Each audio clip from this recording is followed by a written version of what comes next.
Okay guys, welcome back to another review of Mighty Morphin Power Rangers Beyond the Grid. This is issue 32, and we're doing something different for once. Usually I have the digital version of the comic up when we look at the pictures, but this time, right now, it's right in front of me right now. This is something different. I managed to pick this issue up while I was in Melbourne for PAX. PAX is over, although you probably heard that in another video I made, but PAX is over, and I managed to swing by a comic store and pick up issue 32 while I was out and about. So instead of looking at it like each issue digitally, we're going to break it down in person, so this should be fun. Now, issue 32 picks up where we last left off, where the Rangers were trapped by the Solar Ranger, surrounded and ambushed by several aliens.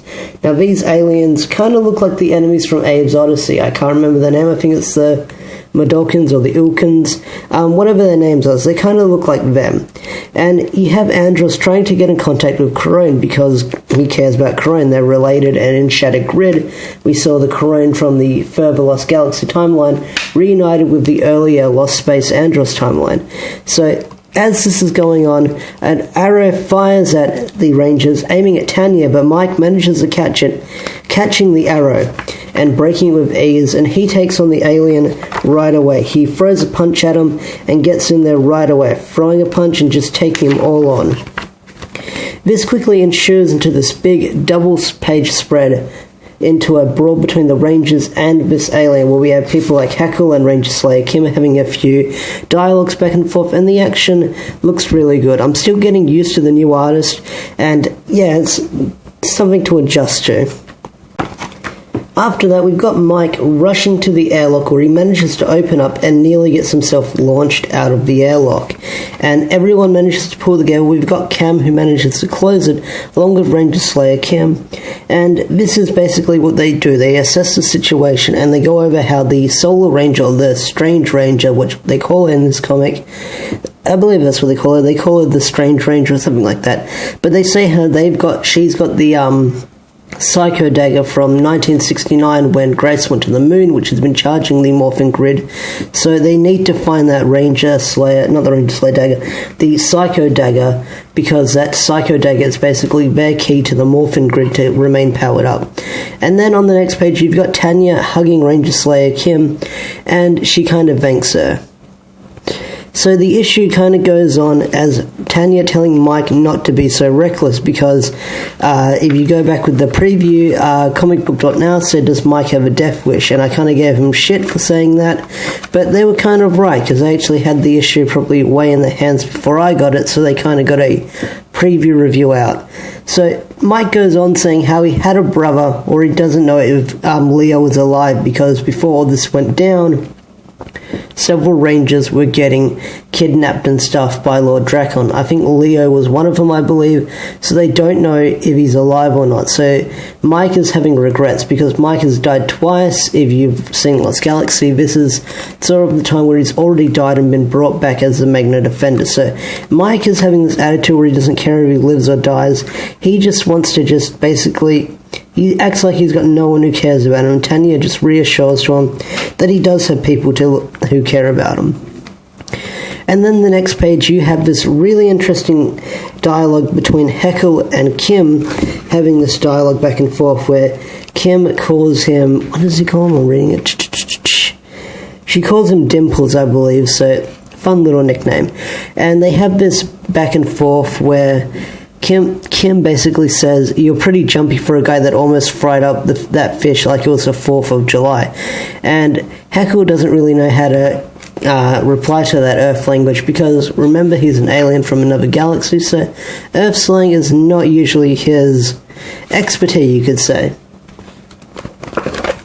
So Heckle goes on and talks about how he also had a team of Rangers. Well, sort of he had a team of Rangers, because Heckle is based, sort of, I'm guessing, post-Super Dino Charge, where after that all happened, the Rangers saved him and he was able to become a Ranger further down the line. But we're going to learn more about that in issue 35, where we get Heckle's backstory and how he became the Dark Ranger or the Talon Ranger, whatever you want to call it. People are saying it goes both ways in my comment section.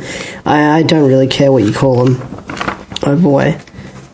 So after that, it then cuts to the Rangers trying to figure out how to find this grid. So you see where they're going to, and they sort of land in this place called the Amethyst Asteroid, where it looks like a little space hut on an android. So it's sort of like a No Man's Sky vibe, where someone's built sort of like a base on top of an android. Not exactly like No Man's Sky, but it's sort of that space opera vibe, like Star Wars or something like that, where there's an asteroid. Like a little planet on the asteroid. But as you read through the comics, you get to see the Solar Ranger, and you actually get to see her demorph in this panel, and you actually get to meet a little friend of hers, which her name gets brought up later down the line. But we do learn the Ranger, not the Ranger Slayer, the Solar Ranger's name, which is called Ella Rin, I believe her name is. So it's very interesting that we're going to see what the Solar Ranger looks like now. She's very human from looking at the panel. It could be another Andros situation where Andros looks human and he has that line saying Earth isn't the only colony where humans are born and stuff like that. So this is an alternate universe. We have to keep that in mind, where different stuff can happen. We have no idea where we are in the Power Ranger universe because they were split off to another universe during the whole Lord Dracon stuff. So we get to see this bar vibe and I keep saying Ranger Slayer, what the Solar Ranger looks like. And the Solar Ranger's friend, and her design looks very, very interesting. I mean, she's sort of got this weird Thundercats cheetah vibe. She's got this blue hair, yellow paintings down the side of her mouth, and these piercings. But I do like the Solar Ranger's design. I mean, you don't fully see it because the art gets really weird, where it does this weird 3D effect. So you don't see what she fully looks like. But some angles, she kind of looks like Sombra from Overwatch. So that's really cool. After that, our Rangers soon confront her, asking for the dagger to come back, and you get to see she kind of says, "Never let your guard down," and she quickly morphs, and we learn that her friend is named Remy, so that's her name, Remy.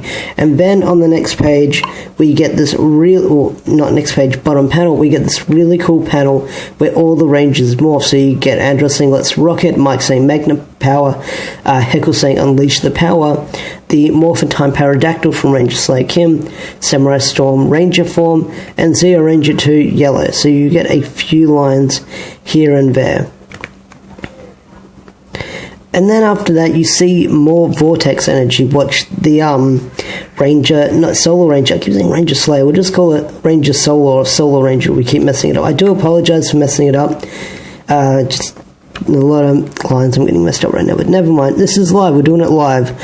So basically what they go into is saying how there's all this vortex energy, and if you have too much vortex energy, you're going to be attracting the enemy towards them. And basically what happens, a UFO comes down and beams down the alien race that we've seen, and they're called the Crimson Invaders. And I like the panel where we learn who they are, and it's sort of got that 3D effect on them, where looks like it's moving, so it's drawn really well. So we learn that the Solar Ranger is a traitor, I believe, she's a traitor and a thief, so they want to take him to Lord Predator, whatever her name is. And we learn of something called the Solar Trix. So who knows what the Solar Trix is? It could be some sort of morphing grid or key to the morphing grid or something very, very similar. So we find out what that is later down the line, or we won't find out at all, because after that, a fight quickly ensues, and the Solar Ranger picks up some sort of weird liquid thing and smashes it over the head of one of the aliens, telling him to take a sip, and quickly subdues him. And then we get this double spread page of our 6 Rangers, Remy, the Solar Ranger's friend, and the Solar Ranger, of course, all fighting together and working together. And it's a really cool page. It's a lot of action going on, but I love how this is all drawn. You see Mike holding the weapon, you see Tanya, they're fighting close together, so it looks really amazing. I do like the artwork on this, and it looks really good. I gotta admit, it looks really good. So after that, the Solar Ranger says, "How are you like me? And how are you without weapons, and anything did you do?" And Ranger Slayer Kim asks what the Solar Trix is called, and then Mike replies with, "This Predator soldiers, we're fighting for a thing. We're fighting for our people." Yeah, basically says, the enemy is fighting for a thing. Mike says, "We're fighting for our people." And Andros says, "You stole the life ship of our you stole the armed force of our life. You stole the life force of our ship and we want it back." So he basically demands what is going on and give us the solar trick. So this solar trick seems very important, and I'm hoping that we're going to learn what it is down the line. And then the Solar Ranger has this very interesting line saying, "I did not live this long just to watch the solar tricks fumble into the hand of strangers, and I will have to die before I let the solar tricks fall into the Predator's clutches. If you are going to kill me, then carry on with it." And basically she just says, if you're going to kill me, do it now. And the Rangers, our new team of Rangers, they don't kill her. They said they don't even hesitate, they will not hesitate to kill. They don't even act hostile towards them, and that confuses Tanya, where she says, "What's wrong?" And she goes, "Has no one ever showed you mercy before?" So we kind of learn that this galaxy out there is sort of like this space pirates thing where the strongest survive. So we're going to learn more eventually down the line. And then the Solar Ranger kind of bamboozles her way out of this and says, "The solar trick stays with me."